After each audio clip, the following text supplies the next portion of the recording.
A bridge holds 10,000 crossings, then swallows a train whole on a stormy night. A tunnel meant to carry clean water instead fills with bodies. A dam built on the edge of a moor, approved by engineers who never visited the site, decides one afternoon that it has had enough. The Victorian era didn't just build the modern world. It killed for it. And in the ruins of every disaster, every collapse, every flood, every fire, you will find the same argument playing out. Was it negligence? Was it fate? Or was it the blind confidence of a civilization that genuinely believed it had mastered nature? 10 disasters, 1 century, and a body count that the history books have done their very best to keep quiet. Let's begin. Disaster 1, the Tayleur Disaster, 1854. The ship that compasses could not save. It is the 19th of January, 1854. The Irish Sea is restless but not yet savage. The kind of cold grey morning that experienced sailors call uncomfortable but manageable. The RMS Tayleur is enormous. Brand new, in fact. She had been launched just months earlier from the yards at Warrington, the largest iron-hulled sailing vessel ever built in Britain up to that point. Her length, 230 feet. Her width, 40 feet. Her tonnage, 1,979 tons. She could carry 650 passengers and had been designed to make the run from Liverpool to Australia, the Golden Route, the Emigrant Highway, in record time. On the morning of January 19th, she carries 652 souls. Most of them are emigrants, families, young men chasing gold in Victoria, women clutching children against the cold, people who have sold everything they own for this ticket, this ship, this chance. The Tayleur never makes it out of the Irish Sea. Within 24 hours of leaving Liverpool, she strikes the rocks of Lambray Island off the coast of Dublin. The death toll, 380 people. Dead. On the first day of what was supposed to be a voyage to a new life. Now here is the question that investigators spent months trying to answer. How does a brand new ship, crewed by experienced sailors, navigated with modern instruments, on a well-known route, smash into an island in broad daylight? The answer is as disturbing as the wreck itself. The numbers, 652 passengers and crew aboard, 380 dead, 272 survivors. The Tayleur had been afloat for exactly 3 months. She carried lifeboats designed for 100 people on a ship holding more than 650. The iron hull was so new it had never been properly tested at sea. And the compasses, the instruments every officer on board trusted to tell them where they were reading incorrectly by as much as 30 degrees. 30 degrees. On a ship moving at speed through fog and tide, 30 degrees of compass error is the difference between open ocean and a cliff face. Here is the eerie part of this story. The Tayleur's compasses had been reported as unreliable before departure. A compass adjuster had been brought aboard in Liverpool. He had signed a certificate declaring the instruments satisfactory. But the problem, which investigators would later identify, was fundamental and practically invisible to anyone who didn't know exactly what to look for. The Tayleur was built almost entirely of iron. And iron, when it is shaped and cooled and hammered in a fixed orientation, as it is during the construction of a ship, develops its own magnetic field. A wooden ship doesn't do this. The compass adjusters in 1854 were used to wooden ships. They applied the standard correction for deviation. They signed their certificates. They went home.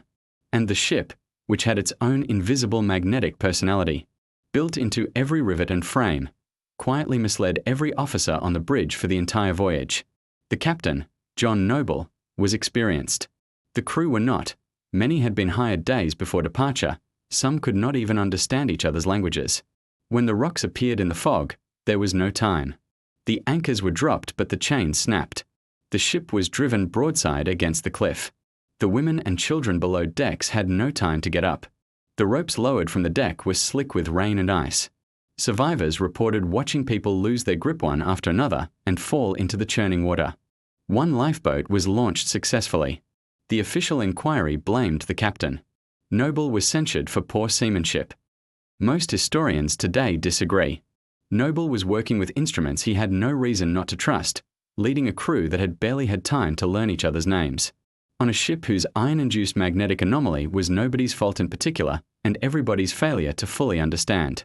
Or perhaps, and this is the thought that refuses to be tided away, it was the error's deepest flaw made literal. Victorian Britain was building things faster than it was building the knowledge to understand those things.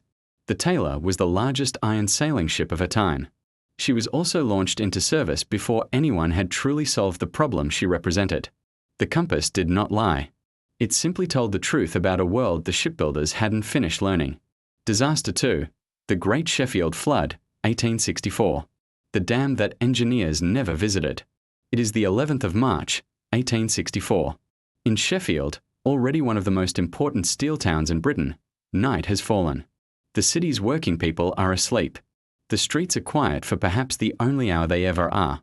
The pubs have closed. The forge fires are banked. 11 miles away, on the moors above the Don Valley, the Dale Dyke Reservoir is full. It was completed just weeks earlier. It holds 700 million gallons of water, approximately 3 million tons. And sometime around midnight, a crack appears in the embankment. By 11:30, the embankment fails completely. What follows is not a flood in any ordinary sense of the word. It is a wall of water moving at 30 miles per hour through a valley full of sleeping human beings. It carries with it everything the reservoir had collected: boulders, trees, the bodies of drowned sheep, chunks of the dam itself. It hits the village of Marlinbridge first, then Low Bradfield, then Hillsborough, then the centre of Sheffield. It does not stop until it reaches the sea. The death toll: 244 people killed. 4,357 homes damaged or destroyed. 15 bridges swept away. Roughly 20,000 people made temporarily homeless. The numbers: 700 million gallons of water released in a single night. 244 confirmed dead. 4,357 properties damaged. 15 bridges destroyed. The Dale Dyke embankment was 95 feet high. It had been signed off by John Gunson, the resident engineer, a man who, it would later emerge, had never visited the full length of the embankment during construction. The inquiry took 6 days. The Yorkshire Waterworks Company, which owned the dam, paid out roughly £273,000 in compensation. A sum that sounds large until you realise it worked out to about £1 per person for everyone left homeless. The cause of the Dale Dyke failure is still technically debated. The most widely accepted explanation: a crack formed in the embankment around a cast iron pipe that had been laid through the dam wall. The puddle clay, the compressed, waterproof core of the embankment, had not been properly packed around it. Water found the gap. Once it found the gap, it widened it. Physics did the rest. Now here is where the history gets uncomfortable. The Sheffield Waterworks Company was not a rogue operation. It was a respectable Victorian utility, governed by directors who considered themselves responsible citizens. The engineers they hired were experienced. The design of the dam was not unusual for the time. The problem was not that anyone was obviously negligent in the way that an inquiry would easily identify. The problem was more systemic and more interesting. The 1860s were a period of enormous reservoir building across the north of England. Expanding industrial towns needed water. Water required collection.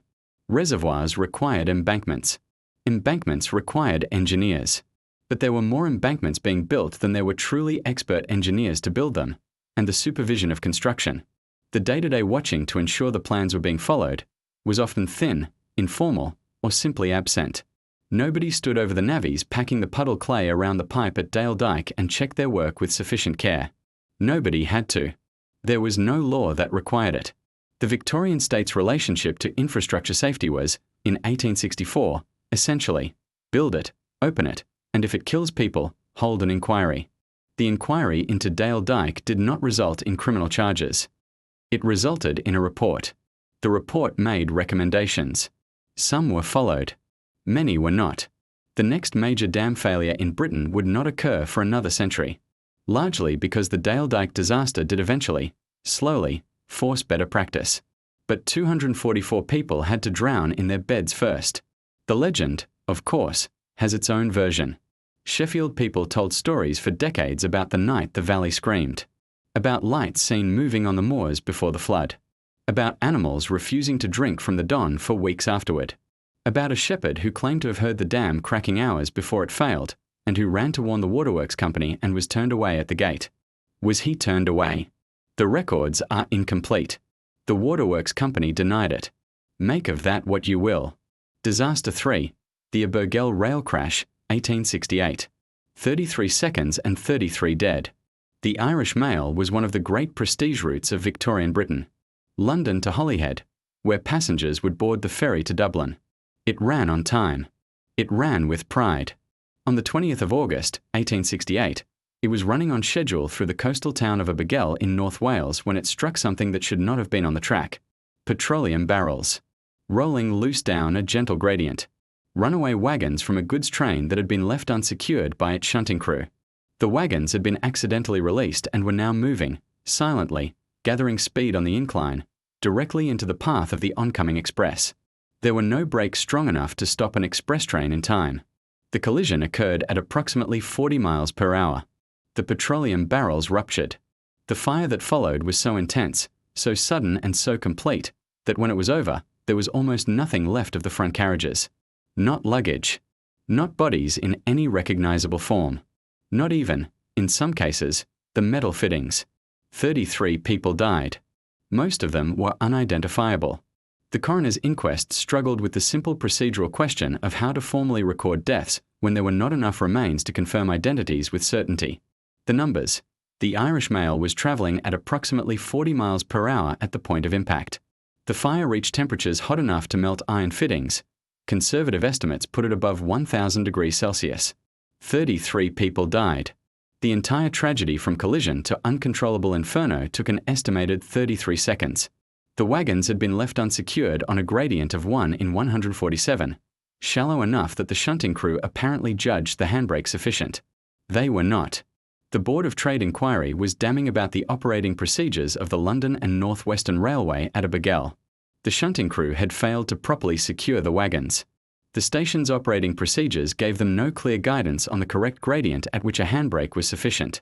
Nobody had specifically told them to use wheel scotches, wooden chocks jammed under the wheels, when leaving wagons on any gradient at all. It sounds like a straightforward case of human error. And in the immediate sense, it was. But the deeper cause, the cause that the inspector's report circled around without quite landing on, was the structural reality of early Victorian railway operation. Railways in 1868 were operated largely by a system of personal judgment and tradition. The rulebooks existed but were inconsistent. The communication between different parts of a working railway on the same line on the same day was primitive. The signalling systems that would later be made mandatory, systems that would tell drivers and operators the exact position of every vehicle on every section of track, were not yet universal. They were recommendations. They were good practice. They were not law. After Abergele, they began to become law. The Railway Regulation Act of 1868, passed just months after the crash, tightened requirements. The principle of the block system, no train enters a section until the previous train has cleared it, became the standard toward which the whole industry was pressed. 33 people burned alive on a Welsh afternoon to make that happen. The paranormal angle, if you are looking for one, is more subtle here than at some disaster sites. But Abergele has its stories. The stretch of track near the collision site acquired a local reputation. Drivers on the line reported, over the following decades, an occasional and inexplicable reluctance in their engines just before the spot. Passengers spoke of a sudden, sourceless chill in carriages passing through. Railway workers were not generally a superstitious group. They prided themselves on being engineers, mechanics, practical men. But the speed and totality of what happened at Abergele, the way 33 people were here and then, in 33 seconds, was simply gone, left something in the local memory that rational explanation alone has never quite dissolved. Disaster 4, the Tay Bridge Disaster, 1879. The engineer who said the wind was nothing. This one, almost everyone knows. And yet almost no one knows it fully. It is the 28th of December, 1879. A Sunday evening. A storm of extraordinary violence is crossing Scotland from the southwest. The Tay Bridge, the longest railway bridge in the world, completed just 18 months earlier, visited by Queen Victoria, celebrated in the press as a monument to Victorian engineering, is carrying a passenger train from Edinburgh to Dundee. Witnesses on the southern bank of the Tay watched the train enter the bridge. They watched the lights. Then the lights disappeared. There was a flash. And then there was nothing. The central section of the Tay Bridge, 13 spans, roughly half a mile of cast iron and girder, had fallen into the Tay in the midst of the storm. The train, all 6 carriages, went with it. All 75 passengers and crew were killed. Not one body was recovered from the water alive. The bridge had been open for 18 months. It had been designed by Sir Thomas Bouch, knighted for the achievement. He would never work again. The numbers. The Tay Bridge was 3,264 metres long, 2 miles, making it the longest railway bridge in the world in 1878. It took 6 years to build. The central girders, the section that fell, were 88 feet above the water. 75 people died. The bridge had 89 piers. Of those, the central 11, the ones that collapsed, had been sunk in sand and gravel rather than bedrock. Their foundations were, effectively, sitting in a riverbed. The wind speed on the night of December 28th has been estimated at between 70 and 80 miles per hour. Thomas Bouch had designed the bridge to withstand a lateral wind pressure of 10 pounds per square foot. Modern calculations suggest the actual pressure that night may have been closer to 40. Bouch had asked the Meteorological Office what wind load he should design for. They told him he could ignore wind pressure entirely in Scotland, as it was not a significant factor. He took them at their word. This is the detail that makes the Tay Bridge disaster something more than a story of one engineer's failure. The Meteorological Office was wrong. Not maliciously, simply wrong. Wind loading on structures was not yet a fully understood discipline. Nobody really knew what forces a gale could exert on an iron bridge with a train on it at the specific angle of attack that a crosswind represents. Bouch didn't know. The Meteorological Office didn't know. Nobody knew, because nobody had needed to know before, because nobody had built a bridge this long in a place this exposed before. The inquiry found Bouch primarily responsible. His design was flawed. His supervision of construction had been poor. He had allowed the contractors significant leeway, and the cast iron columns supporting the central girders had been finished with bolted flanges that were inadequate for the loads they would bear. Some of the bolt holes had been patched with a mixture of iron filings, beeswax, and a filler called Beaumont's egg, a kind of Victorian bodge that looks robust from a distance and is not. Bouch died 8 months after the inquiry. His health had been failing since the night of the disaster. The poet MacGonagall, the notoriously bad Scottish poet whose work has become accidentally immortal, wrote a poem about the disaster within days. It is bad in the way that only things written from genuine feeling can be bad, completely sincere, completely unpolished, completely aware of the horror it is describing. The rebuilt Tay Bridge, built to a different design by different engineers, opened in 1887, still carries trains today. When the new bridge was built, the old stumps of the collapsed piers were left in place rather than removed. They are still there. At low tide you can see them alongside the new piers, the ghost of the failed bridge, standing quietly in the water next to its successful replacement. 75 People's Monument, unmoved since 1879. Disaster 5, the Victoria Hall Disaster, 1883. The door that only opened inward. This one is not famous. It should be. It is the 16th of June, 1883. Sunderland. A Saturday afternoon. Victoria Hall is hosting a children's entertainment, a magic show, a conjurer, songs, and games.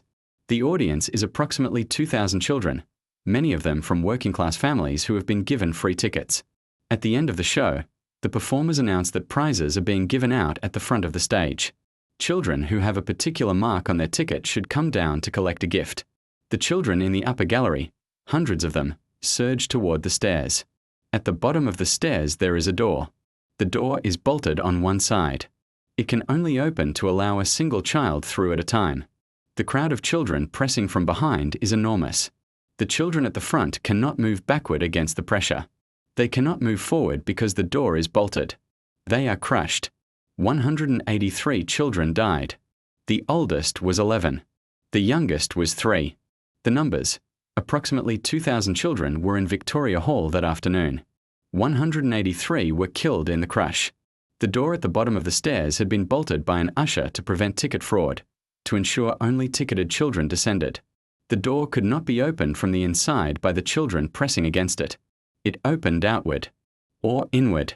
The exact mechanics have been slightly disputed. The practical result was the same. Children died pressed against a door that could not open under the pressure of a panicking crowd. In the hours and days after the disaster, the newspapers that covered Sunderland were full of accounts of parents arriving at Victoria Hall and searching the rows of small bodies laid out in the vestibule. The images, described rather than photographed, in an era before press photography, are almost impossible to read. The coroner's jury returned a verdict of accidental death. No one was prosecuted. The management of the hall was criticised but not charged.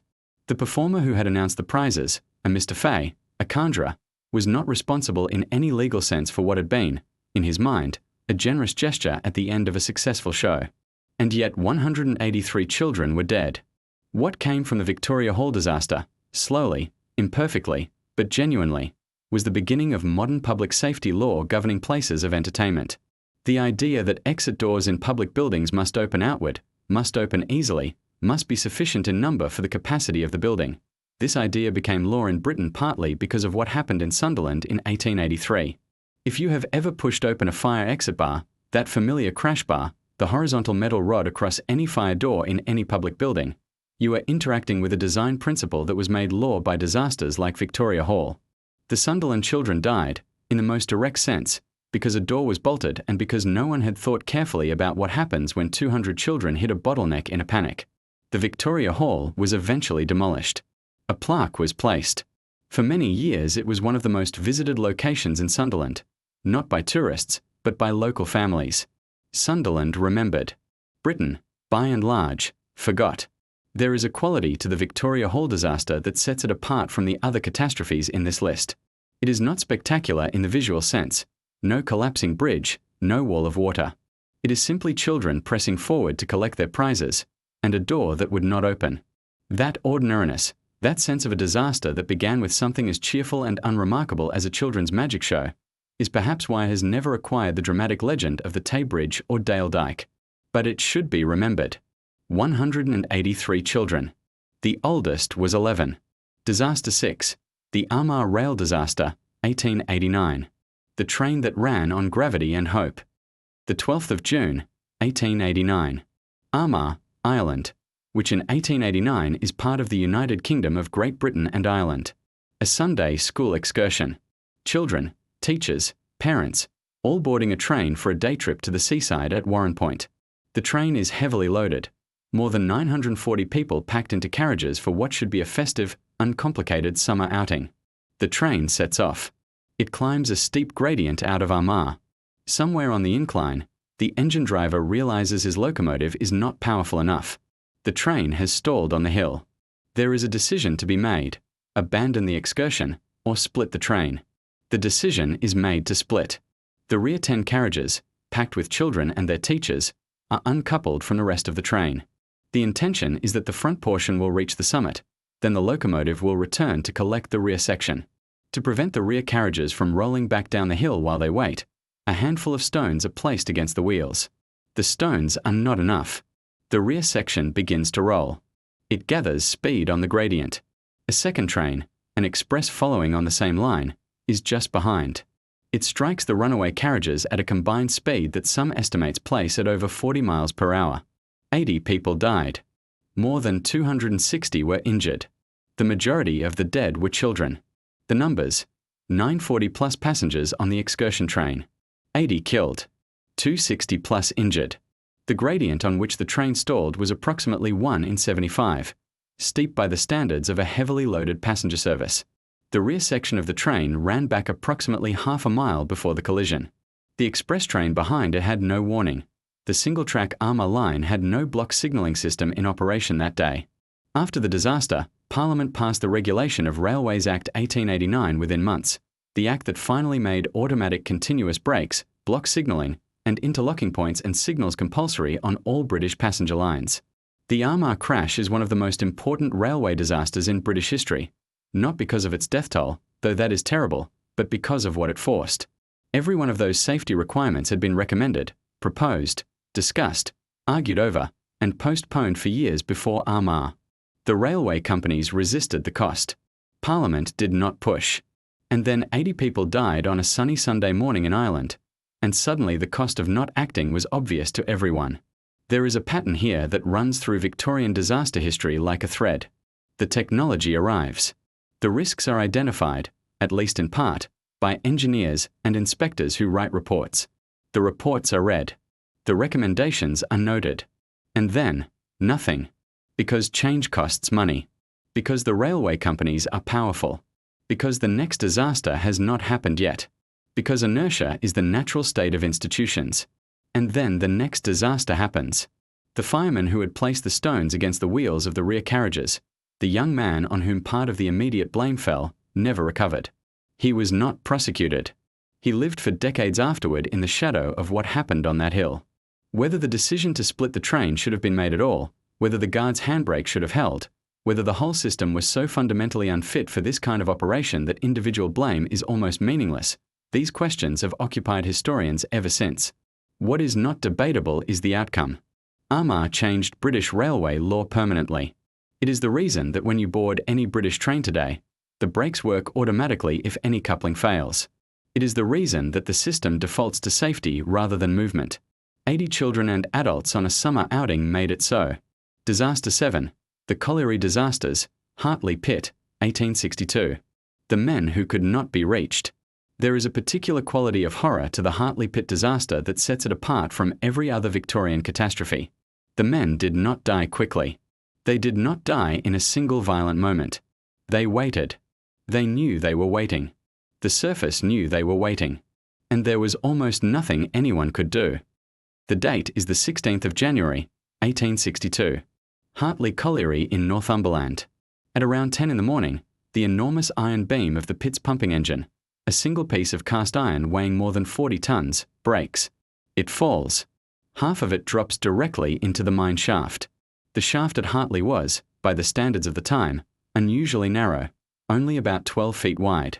And crucially, in a design choice that would prove fatal, it had no separate shaft for ventilation or escape. There was one shaft into the mine. The broken beam had partially blocked it. 204 men and boys were below ground. They were alive. The rescuers could hear them, but they could not reach them. What followed over the next 5 days, because it took 5 days to clear enough of the obstruction to reach the trapped men, is a story that paralyzed the country. Newspapers ran daily updates. Victoria sent a message of sympathy. Crowds gathered at the pithead. The wives and mothers and children of the trapped men stood in the January cold and listened to the sounds of digging and waited. On the 23rd of January, rescuers broke through. All 204 men and boys were dead. They had survived for some time. The rescuers found evidence that they had gathered together, had held religious services, had waited in organized calm for as long as the air lasted. They died from the gradual exhaustion of oxygen in the sealed mine. The numbers: 204 men and boys killed. The youngest victim was a boy of 10. The oldest was 63. The pumping beam that broke weighed approximately 42 tons. The shaft was 12 feet wide, too narrow for rescue and haulage operations to proceed simultaneously. The mine had operated since 1793, 69 years, on a single shaft design. The Mines Act of 1862, passed directly in response to Hartley, required all coal mines to have at least 2 separate shafts for escape and ventilation. Hartley Pit was never reopened. The Hartley disaster produced something almost unprecedented in Victorian Britain, a genuine, widespread, public grief that crossed class lines. Wealthy families who had never been near a mine sent donations. MPs who had resisted mining safety legislation for years found themselves unable to speak against reform with the Hartley story still in the newspapers. The Mines Act of 1862 was passed. It required 2 shafts. It was opposed by some mine owners on grounds of cost. It passed anyway. If you are keeping count, that is the second major piece of safety legislation in this video that was forced into existence by a specific, named disaster. The Hartley Pit was eventually buried and the ground levelled. A memorial was built. For over a century, the families of the colliery communities in Northumberland mark the anniversary. There is a gravestone in Ursden Churchyard, a few miles from the site, that lists all 204 names. It is one of the longest single gravestone inscriptions in Britain.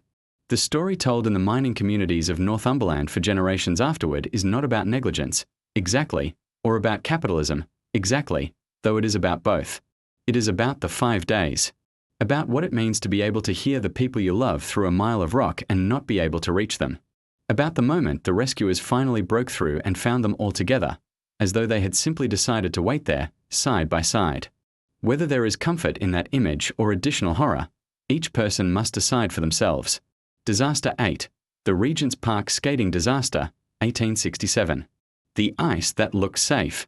Not all Victorian disasters announce themselves with industrial machinery. Some arrive on a winter afternoon in a royal park in the middle of London. It is the 15th of January, 1867. Regent's Park. The lake has been frozen for several days and the ice, to most eyes, looks solid. Skating was enormously fashionable in mid-Victorian Britain. It was one of the few winter outdoor recreations genuinely available to people across the class spectrum, from well-dressed members of the middle class to working boys who skated for the sheer speed of it. On this particular afternoon, roughly 200 people are on the ice. The lake at Regent's Park was fed by springs and underground channels, and its temperature varied in ways that were not always visible on the surface. In places, the ice was several inches thick. In others, particularly in the northeastern section of the lake, where the warmer underwater springs were closest to the surface, it was far thinner. At approximately 3 in the afternoon, the ice in the northeastern section gives way. 40 people go through. The water beneath is approximately 12 feet deep, dark, and bitterly cold. The ice around the hole prevented many of them from swimming to safety. Every time a survivor reached the edge, they tried to haul themselves out and the ice broke further. People on the bank threw ropes, canes, umbrellas, scarves. Boats were launched, but the breaking ice hindered them. 40 people fell through. 40 people died. The numbers: approximately 200 people on the ice at the time of the disaster. 40 killed. The water depth in the affected area: approximately 12 feet. The temperature of the water at the time of the disaster: estimated at just above freezing. The ice thickness in the area of failure: estimated at between 1.5 and 2 inches, far below the safe minimum of 4 inches recommended even by the standards of the time. The park had been open to skaters for several days. There had been no official measurement of ice thickness before the public was allowed access. The Regent's Park disaster sits in a different category from the industrial disasters in this list. It was not a product of a flawed design or a negligent operator. It was, in the immediate sense, an accident, a crowd of people who misjudged the safety of ice in a park that had not been officially assessed on a winter afternoon. But the response, or rather, the absence of a systematic response, is still telling. There was no protocol for assessing ice safety in public parks. There was no requirement to measure, no requirement to close, no requirement to warn. The Corporation of London, which managed Regent's Park, did not bear legal liability for deaths on ice that simply froze naturally on a public lake. After the disaster, various organisations suggested a system of flags, coloured signals that could be raised or lowered according to the tested safety of the ice. The idea was debated. Some parks adopted it. It was never made universal or mandatory. The Regent's Park Lake was not closed to skaters after 1867. It was closed to skating, eventually, in the 20th century, but not because of the 1867 disaster. Skating on the Regent's Park Lake continued, with some precautions and many accidents, for decades. There is a local legend, repeated in accounts of the disaster from the late Victorian period onward, that the bodies of some of those who drowned on January 15th were not recovered until the ice fully melted in the spring. That the lake, for those months, had its dead floating somewhere beneath the surface on which the surviving Londoners continued to walk, skate, and feed the ducks. The historical record does not fully confirm or fully deny this. Disaster 9. The Princess Alice Collision, 1878. The river that drank a pleasure steamer. The Thames in 1878 was not the Thames you know today. It was darker, slower, thicker, more alive with boats, and suffused with a smell that Victorians described as unpleasant and modern chemists would classify as acutely toxic. Because the Thames of 1878 was also, in practical terms, London's sewer. The Great Sewers of Abergele, the engineering feat that ended the Great Stink and fundamentally reshaped London's public health, discharged at Barking and Crossness, downstream from a city. They discharged raw sewage, in enormous quantities, twice daily with the tides. The intention was that the tidal action would carry this sewage out to sea. The reality was that on each incoming tide, a significant proportion of it returned upstream. On the evening of the 3rd of September, 1878, the pleasure steamer Princess Alice is making her return journey from Sheerness to London. She is carrying between 650 and 900 passengers. The exact number has never been established, mostly day trippers returning from a late summer excursion. It is a warm evening. The passengers are on deck, watching the river, relaxed. At Tripcock Point, near Woolwich, the Princess Alice meets the Collier Bywell Castle coming downstream. The collision takes approximately 4 minutes from first impact to the sinking of the Princess Alice. Between 550 and 700 people died. The numbers: the Princess Alice went down approximately 4 minutes after impact. Estimated passengers: 650 to 900. No accurate passenger list existed. Confirmed deaths, approximately 640. The Bywell Castle weighed approximately 900 tons. The Princess Alice weighed 251 tons. The collision occurred approximately 180 metres downstream of the Barking sewage outfall, which had discharged 75 million gallons of raw sewage into the Thames earlier that day.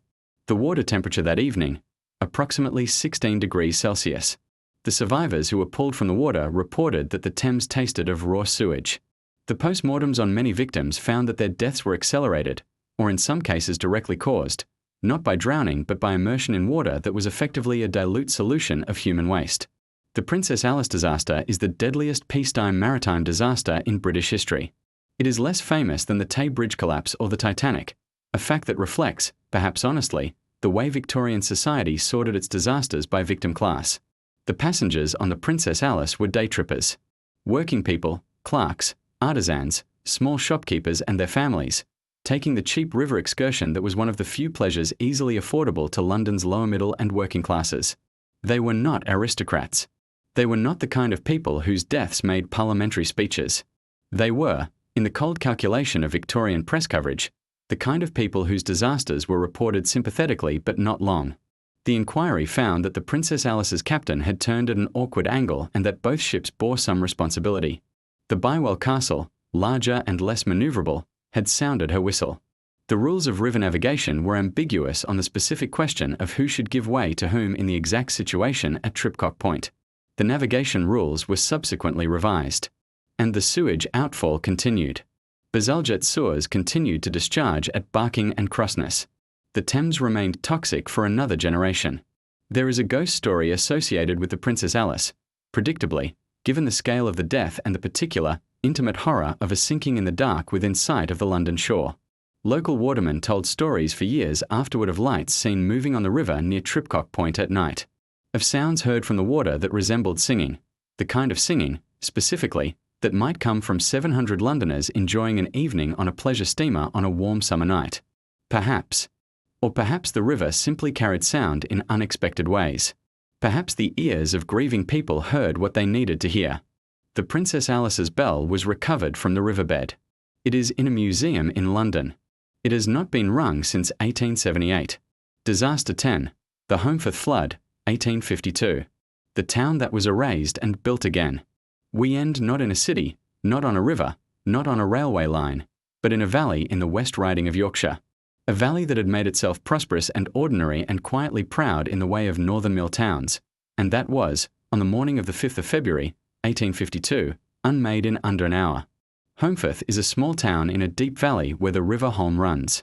In 1852, it is already a weaving town, already dotted with the stone mills and terraced houses and chapels that define the Victorian industrial north. The hills above it are steep and treeless on the upper slopes, and on those hills, in the years before the disaster, 3 reservoirs had been built to supply water for the mills and the growing population. The largest of these was Bilberry Reservoir, completed in 1840. It was built cheaply. Later investigations would use the word scandalously, by contractors who were paid by volume of earth moved rather than by the quality of the finished embankment. The puddle trench, the vertical waterproof core that any competent dam engineer would consider the single most critical element of an earthen embankment, was dug to half the necessary depth. The puddled clay that filled it was of poor quality. The overflow channels were too small. For 12 years, Bilberry Reservoir sat above Holmfirth and held.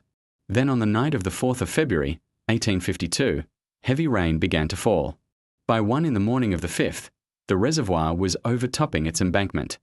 The overflow was cutting into the downstream face of the dam. At approximately past midnight, the embankment failed. 3 million cubic metres of water descended on Holmfirth. The town was asleep. 81 people died. The mills, some of which had financed the reservoir that killed their workers, were wrecked. The valley floor was scoured to the bedrock in places. Bodies were found miles downstream. The numbers: Bilberry Reservoir held approximately 86 million gallons. 3 million cubic metres of water released in a single surge. 81 people killed, though the actual figure was probably higher. The Victorian record-keeping of the working poor was imperfect. The flood wave was estimated at 30 feet high when it struck the first buildings of Holmfirth. The entire town was flooded in approximately 40 minutes. The Bilberry embankment had cost roughly £6,300 to build, The engineer contracted to oversee it had attended the site on a handful of occasions during construction. His fee was £50. A subsequent parliamentary inquiry described the construction as defective in almost every material respect. Nobody was prosecuted.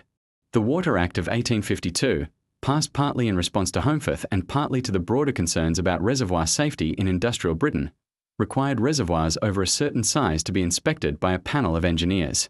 It was not comprehensive. It was not consistently enforced. But it was a beginning. The story of Holmfirth is, in many ways, the story of Victorian industrialism in miniature. The reservoir was built because the mills needed water. The mills needed water because they were profitable. They were profitable because the workers who lived in the valley below the reservoir worked them. The workers who lived in the valley below the reservoir were the people who died when the reservoir failed. The mill owners who had part-financed the reservoir survived. Nobody was charged. The inquiry blamed the contractors. The contractors blamed the oversight. The oversight blamed the contractors. The dead were buried in a mass grave in the churchyard at Holmfirth. Holmfirth was rebuilt. The Victorian instinct, the truly remarkable Victorian instinct, seen again and again in disaster after disaster, was to rebuild, and to rebuild quickly, and to make the rebuilt thing look as though it had always been there. The Holmfirth that exists today is built, in large part, on the foundations of the town that was destroyed in 1852. The valley is prosperous and attractive, popular with tourists, familiar to millions as the filming location of the long-running British sitcom Last of the Summer Wine. People walk those streets and eat in those pubs and admire the stone buildings and the narrow packhorse bridge over the Holm and do not always know that underneath all of it, in the churchyard at the top of the town, marked by a low stone, lie the 81 people who were erased so that a reservoir could be built as cheaply as possible. Walk slowly past that churchyard if you visit. The town was rebuilt. The dead are still there. My final thoughts. What Britain built on top of its disasters. We have covered 10 disasters. 10 moments in the 100 years between 1800 and 1900 when the machinery of progress, the dams, the railways, the bridges, the reservoirs, the ships, turned on the people it was supposed to serve. But this is not a story about Victorian incompetence. It is more complicated and more interesting than that. The people who built the Tay Bridge were, within the limits of their knowledge, doing extraordinary things. The people who designed Bilberry Reservoir were working in a field where the science of soil mechanics and hydraulic pressure was genuinely, not embarrassingly, immature. The railway companies that resisted automatic brakes were not, all of them, simply greedy. Some of them genuinely believed the technology was not yet reliable enough to mandate. What Victorian Britain was bad at was not building. It was pausing.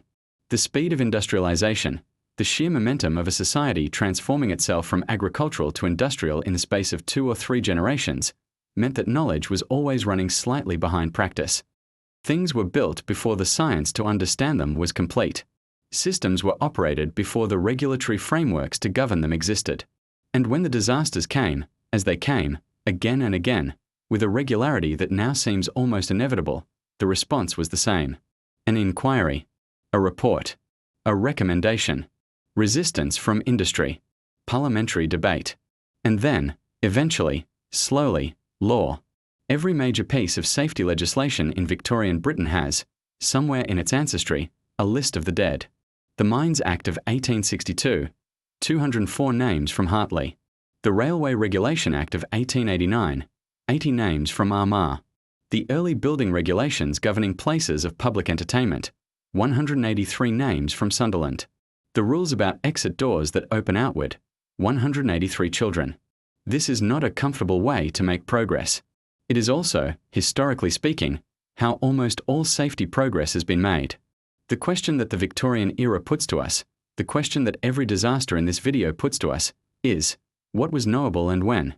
Because the answer, in almost every case, is that the risks were partially knowable before the disaster, and that partial knowledge was enough to act on, and that the action was delayed. The cast iron columns of the Tay Bridge were inspected during construction and found to be imperfect. The puddle clay at Bilberry was laid over a trench of inadequate depth and nobody with authority to stop the work did so.